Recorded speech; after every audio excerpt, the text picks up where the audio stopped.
and good day, magandang araw. Ngayon may project tayo, Honda Beat. Maglalagay tayo ng handlebar na galing sa Mio Sporty. Convert natin yung butas niya kasi hindi siya parehas ng center distance. Ito ngayon, Honda Beat.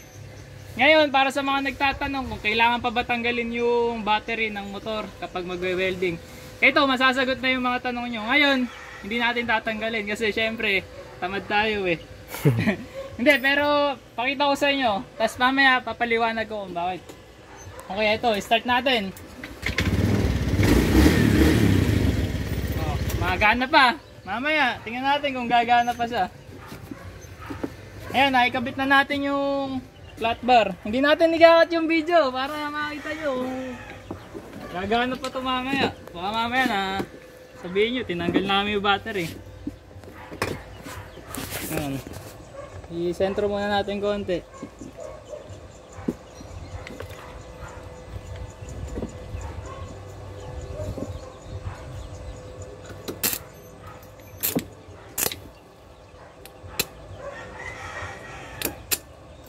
Hindi yata sanay mag-welding ah. Okay, spot. Tingnan ko muna kung tuwid. Paling konti.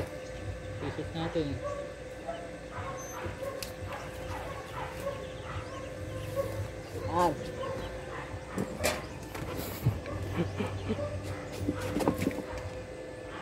Pero mamaya tatanggalin ulit namin to.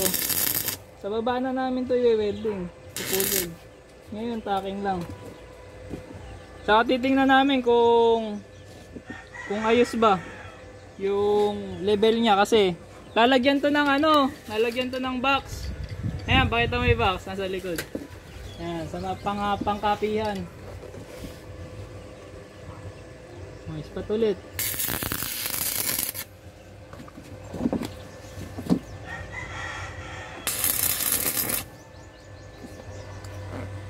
O, ayan, ayos na. Ngayon, babaklasin na namin to. Testing. Pero bago baklasin, siyempre, titingnan muna namin sa patag na lugar kung magle-level siya. O, yan na. Moment of truth. Tingnan natin kung umaandar pa.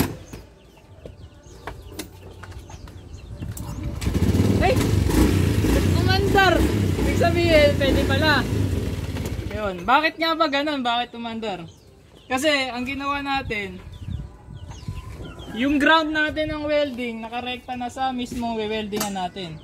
Kapag magwe-welding ka, mas maganda na doon na mismo sa malapit na i-welding mo.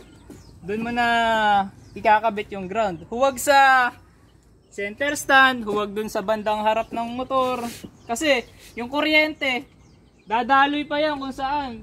Doon pwedeng may masira na electrical. Yan. Kaya kung magwe-welding ka, irekta mo na. Kaya yun lang. Maraming salamat. Sa mga gusto pagawa, dito kami sa Malolos, Bulacan. Yun lang. Thank you. Bye-bye.